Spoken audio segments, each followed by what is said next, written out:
يا أيها الذين آمنوا استعينوا بالصبر والصلاة إن الله مع الصابرين۔ اے لوگو جو ایمان لائے ہو، صبر اور نماز سے مدد لو، اللہ صبر کرنے والوں کے ساتھ ہے۔ اے لوگو، منصب امامت پر معمور کرنے کے بعد اب اس امت کو ضروری ہدایات دی جا رہی ہیں، مگر تمام دوسری باتوں سے پہلے انہیں جس بات پر متنبہ کیا جا رہا ہے وہ یہ ہے کہ یہ کوئی پھولوں کا بستر نہیں ہے جس پر آپ حضرات لٹائے جا رہے ہوں۔ یہ تو ایک عظیم الشان اور پرخطر خدمت ہے جس کا بار اٹھانے کے ساتھ ہی تم پر ہر قسم کے مصائب کی بارش ہوگی، سخت آزمائشوں میں ڈالے جاؤ گے، طرح طرح کے نقصانات اٹھانے پڑیں گے، اور جب صبر و ثبات اور عزم و استقلال کے ساتھ ان تمام مشکلات کا مقابلہ کرتے ہوئے خدا کی راہ میں بڑھے چلے جاؤ گے، تب تم پر عنایات کی بارش ہوگی۔ اللہ صبر کرنے والوں کے ساتھ ہے۔ یعنی اس بھاری خدمت کا بوجھ اٹھانے کے لیے جس طاقت کی ضرورت ہے وہ تمہیں دو چیزوں سے حاصل ہوگی، ایک یہ کہ صبر کی صفت اپنے اندر پرورش کرو، دوسرے یہ کہ نماز کے عمل سے اپنے آپ کو مضبوط کرو۔ آگے چل کر مختلف مقامات پر اس امر کی تشریحات ملیں گی کہ صبر بہت سے اہم ترین اخلاقی اوصاف کے لیے ایک جامع عنوان ہے، اور حقیقت میں یہ وہ کلید کامیابی ہے جس کے بغیر کوئی شخص کسی مقصد میں بھی کامیاب نہیں ہو سکتا۔ اسی طرح آگے چل کر نماز کے متعلق بھی تفصیل سے معلوم ہوگا کہ وہ کس کس طرح افراد مومنین اور جماعت مومنین کو اس کار عظیم کے لیے تیار کرتی ہے۔ وَلَا تَقُولُوا لِمَن يُقْتَلُ فِي سَبِيلِ اللَّهِ أَمْوَاتٌ بَلْ أَحْيَاءٌ وَلَكِن لَّا تَشْعُرُونَ۔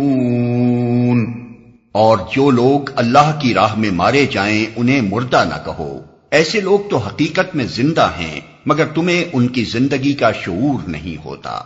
موت کا لفظ اور اس کا تصور انسان کے ذہن پر ایک ہمت شکن اثر ڈالتا ہے، اس لیے اس بات سے منع کیا گیا کہ شہداء فی سبیل اللہ کو مردہ کہا جائے، کیونکہ اس سے جماعت کے لوگوں میں جذبہ جہاد و قتال اور روح جاں فروشی کے سرد پڑ جانے کا اندیشہ ہے۔ اس کے بجائے ہدایت کی گئی کہ اہل ایمان اپنے ذہن میں یہ تصور جمائے رکھیں کہ جو شخص خدا کی راہ میں جان دیتا ہے وہ حقیقت میں حیات جاودہ پاتا ہے۔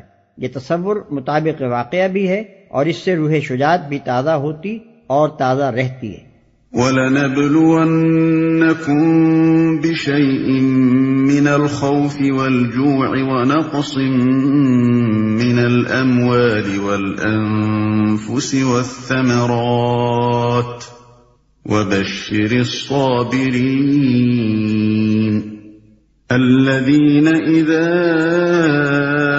أَصَابَتْهُم مُّصِيبَةٌ قَالُوا إِنَّا لِلَّهِ وَإِنَّا إِلَيْهِ رَاجِعُونَ۔ اور ہم ضرور تمہیں خوف و خطر، فاقہ کشی، جان و مال کے نقصانات اور آمدنیوں کے گھاٹے میں مبتلا کر کے تمہاری آزمائش کریں گے۔ ان حالات میں جو لوگ صبر کریں اور جب کوئی مصیبت پڑے تو کہیں کہ ہم اللہ ہی کے ہیں اور اللہ ہی کی طرف ہمیں پلٹ کر جانا ہے۔ کہنے سے مراد صرف زبان سے یہ الفاظ کہنا نہیں ہے، بلکہ دل سے اس بات کا قائل ہونا ہے کہ ہم اللہ ہی کے لیے ہیں۔ اس لیے اللہ کی راہ میں ہماری جو چیز بھی قربان ہوئی وہ گویا ٹھیک اپنے مصرف میں صرف ہوئی، جس کی چیز تھی اسی کے کام آ گئی، اور یہ کہ اللہ ہی کی طرف ہمیں پلٹنا ہے، یعنی بہرحال ہمیشہ اس دنیا میں رہنا نہیں ہے، آخر کار دیر یا سویر جانا خدا ہی کے پاس ہے، لہذا کیوں نہ اس کی راہ میں جان لڑا کر اس کے حضور حاضر ہوں۔ یہ اس سے لاکھ درجے بہتر ہے کہ ہم اپنے نفس کی پرورش میں لگے رہیں اور اسی حالت میں اپنی موت ہی کے وقت پر کسی بیماری یا حادثے کے شکار ہو جائیں۔ اولئک علیہم صلوات من ربهم ورحمۃ واولئک هم المہتدون۔ انہیں خوشخبری دے دو، ان پر ان کے رب کی طرف سے بڑی عنایات ہوں گی، اس کی رحمت ان پر سایہ کرے گی، اور ایسے ہی لوگ راست رو ہیں۔ ان الصفا والمروة من شعائر الله فمن حج البيت او اعتمر فلا جناح عليه ان يطوف بهما ومن تطوع خيرا فإن الله شاكر عليم. یقیناً صفا اور مروہ اللہ کی نشانیوں میں سے ہیں، لہذا جو شخص بیت اللہ کا حج یا عمرہ کرے اس کے لیے کوئی گناہ کی بات نہیں کہ وہ ان دونوں پہاڑیوں کے درمیان سعی کر لے، اور جو برضا و رغبت کوئی بھلائی کا کام کرے گا اللہ کو اس کا علم ہے اور وہ اس کی قدر کرنے والا ہے. لہذا جو شخص بیت اللہ کا حج یا عمرہ کرے. ذوالحجہ کی مقررہ تاریخوں میں کعبے کی جو زیارت کی جاتی ہے اس کا نام حج ہے، اور ان تاریخوں کے ما سوا دوسرے کسی زمانے میں جو زیارت کی جائے وہ عمرہ ہے. اس کے لیے کوئی گناہ کی بات نہیں کہ وہ ان دونوں پہاڑیوں کے درمیان سعی کر لے. صفا و مروہ مسجد حرام کے قریب دو پہاڑیاں ہیں جن کے درمیان دوڑنا من جملہ ان مناسک کے تھا جو اللہ تعالیٰ نے حج کے لیے حضرت ابراہیم علیہ السلام کو سکھائے تھے. بعد میں جب مکے اور آس پاس کے تمام علاقوں میں مشرکانہ جاہلیت پھیل گئی تو صفا پر اساف اور مروہ پر نائلہ کے استھان بنا لیے گئے اور ان کے گرد طواف ہونے لگا. پھر جب نبی صلی اللہ علیہ وسلم کے ذریعے سے اسلام کی روشنی اہل عرب تک پہنچی تو مسلمانوں کے دلوں میں یہ سوال کھٹکنے لگا کہ آیا صفا و مروہ کی سعی حج کے اصلی مناسک میں سے ہے یا محض زمانہ شرک کی ایجاد ہے، اور یہ کہ اس سعی سے کہیں ہم ایک مشرکانہ فعل کے مرتکب تو نہیں ہو جائیں گے. نیز حضرت عائشہ رضی اللہ عنہا کی روایت سے معلوم ہوتا ہے کہ اہل مدینہ کے دلوں میں پہلے ہی سے سعی بین الصفا والمروہ کے بارے میں کراہت موجود تھی، کیونکہ وہ منات کے معتقد تھے اور اصاف و نائلہ کو نہیں مانتے تھے. انہی وجوہ سے ضروری ہوا کہ مسجد حرام کو قبلہ مقرر کرنے کے موقع پر ان غلط فہمیوں کو دور کر دیا جائے جو صفا اور مروہ کے بارے میں پائی جاتی تھیں، اور لوگوں کو بتا دیا جائے کہ ان دونوں مقامات کے درمیان سعی کرنا حج کے اصلی مناسک میں سے ہے، اور یہ کہ ان مقامات کا تقدس خدا کی جانب سے ہے نہ کہ اہل جاہلیت کی من گھڑت. اور جو برضا و رغبت کوئی بھلائی کا کام کرے گا، یعنی بہتر تو یہ ہے کہ یہ کام دلی رغبت کے ساتھ کرو، ورنہ حکم بجا لانے کے لیے تو کرنا ہی ہوگا. ان الذين يكتمون ما انزلنا من البينات والهدى من بعد ما بيناه للناس في الكتاب اولئك يلعنهم الله ويلعنهم اللاعنون. جو لوگ ہماری نازل کی ہوئی روشن تعلیمات اور ہدایات کو چھپاتے ہیں، دراں حالے کہ ہم انہیں سب انسانوں کی رہنمائی کے لیے اپنی کتاب میں بیان کر چکے ہیں، یقین جانو کہ اللہ بھی ان پر لعنت کرتا ہے اور تمام لعنت کرنے والے بھی ان پر لعنت بھیجتے ہیں. علماء یہود کا سب سے بڑا قصور یہ تھا کہ انہوں نے کتاب اللہ کے علم کی اشاعت کرنے کے بجائے اس کو ربیوں اور مذہبی پیشہ وروں کے ایک محدود طبقے میں مقید کر رکھا تھا، اور عامہ خلائق تو درکنار، خود یہودی عوام تک کو اس کی ہوا نہ لگنے دیتے تھے. پھر جب عام جہالت کی وجہ سے ان کے اندر گمراہیاں پھیلی تو علماء نے نہ صرف یہ کہ اصلاح کی کوئی کوشش نہ کی، بلکہ وہ عوام میں اپنی مقبولیت برقرار رکھنے کے لیے ہر اس ضلالت اور بدعت کو جس کا رواج عام ہو جاتا ہے اپنے قول و عمل سے یا اپنے سکوت سے الٹی سند جواز عطا کرنے لگے. اسی سے بچنے کی تاکید مسلمانوں کو کی جا رہی ہے. دنیا کی ہدایت کا کام جس امت کے سپرد کیا جائے اس کا فرض یہ ہے کہ اس ہدایت کو زیادہ سے زیادہ پھیلائے، نہ یہ کہ بخیل کے مال کی طرح اسے چھپا رکھے. إِلَّا الَّذِينَ تَابُوا وَأَصْلَحُوا وَبَيَّنُوا فَأُولَئِكَ أَتُوبُ عَلَيْهِمْ وَأَنَا التَّوَّابُ الرَّحِيمُ. البتہ جو اس روش سے باز آ جائیں اور اپنے طرز عمل کی اصلاح کر لیں اور جو کچھ چھپاتے تھے اسے بیان کرنے لگیں، ان کو میں معاف کر دوں گا، اور میں بڑا درگزر کرنے والا اور رحم کرنے والا ہوں.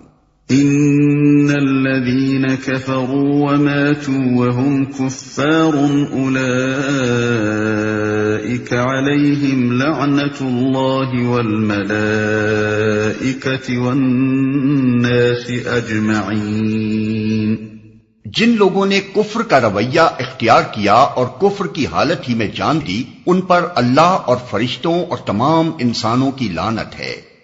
جن لوگوں نے کفر کا رویہ اختیار کیا اور کفر کی حالت ہی میں جان دی.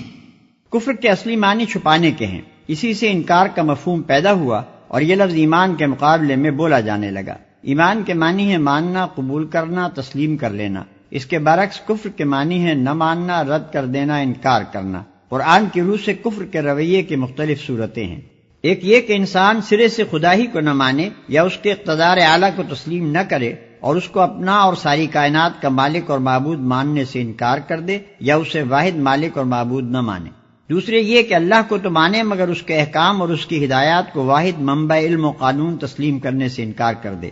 تیسرے یہ کہ اصولاً اس بات کو بھی تسلیم کر لے کہ اسے اللہ ہی کی ہدایت پر چلنا چاہیے، مگر اللہ اپنی ہدایات اور اپنے احکام پہنچانے کے لیے جن پیغمبروں کو واسطہ بناتا ہے انہیں تسلیم نہ کرے۔ چوتھے یہ کہ پیغمبروں کے درمیان تفریق کرے اور اپنی پسند یا اپنے تعصبات کے بنا پر ان میں سے کسی کو مانے اور کسی کو نہ مانے۔ پانچویں یہ کہ پیغمبروں نے خدا کی طرف سے عقائد، اخلاق اور قوانین حیات کے متعلق جو تعلیمات بیان کی ہیں ان کو یا ان میں سے کسی چیز کو قبول نہ کرے۔ چھٹے یہ کہ نظریے کے طور پر تو ان سب چیزوں کو مان لے مگر عملاً احکام الہی کی دانستہ نافرمانی کرے اور اس نافرمانی پر اصرار کرتا رہے اور دنیاوی زندگی میں اپنے رویے کی بنا اطاعت پر نہیں بلکہ نافرمانی ہی پر رکھے۔ یہ سب مختلف طرز فکر و عمل اللہ کے مقابلے میں باغیانہ ہیں اور ان میں سے ہر ایک رویے کو قرآن کفر سے تعبیر کرتا ہے۔ اس کے علاوہ بعض مقامات پر قرآن میں کفر کا لفظ کفران نعمت کے معنی میں بھی استعمال ہوا ہے اور شکر کے مقابلے میں بولا گیا ہے۔ شکر کے معنی یہ ہے کہ نعمت جس نے دی ہے انسان اس کا احسان مند ہو، اس کے احسان کی قدر کرے، اس کی دی ہوئی نعمت کو اسی کی رضا کے مطابق استعمال کرے اور اس کا دل اپنے محسن کے لیے وفاداری کے جذبے سے لبریز ہو۔ اس کے مقابلے میں کفر یا کفران نعمت یہ ہے کہ آدمی یا تو اپنے محسن کا احسان ہی نہ مانے اور اسے اپنی قابلیت یا کسی غیر کی عنایت یا سفارش کا نتیجہ سمجھے، یا اس کی دی ہوئی نعمت کی ناقدری کرے اور اسے ضائع کر دے، یا اس کی نعمت کو اس کی رضا کے خلاف استعمال کرے، یا اس کے احسانات کے باوجود اس کے ساتھ غدر اور بے وفائی کرے۔ اس نوع کے کفر کو ہماری زبان میں بالعموم احسان فراموشی، نمک حرامی، غداری اور ناشکر پن کے الفاظ سے تعبیر کیا جاتا ہے۔ خالدین فیہا لا یخفف عنہم العذاب ولا هم ینظرون۔ اسی لعنت زدگی کی حالت میں وہ ہمیشہ رہیں گے، نہ ان کی سزا میں تخفیف ہوگی اور نہ انہیں پھر کوئی دوسری مہلت دی جائے گی۔ وَإِلَٰهُكُمْ إِلَٰهٌ وَاحِدٌ لَا إِلَٰهَ إِلَّا هُوَ الرَّحْمَٰنُ الرَّحِيمُ۔ تمہارا خدا ایک ہی خدا ہے، اس رحمان اور رحیم کے سوا کوئی اور خدا نہیں، رحمان اور رحیم کے سوا کوئی اور خدا نہیں، رحمان اور رحیم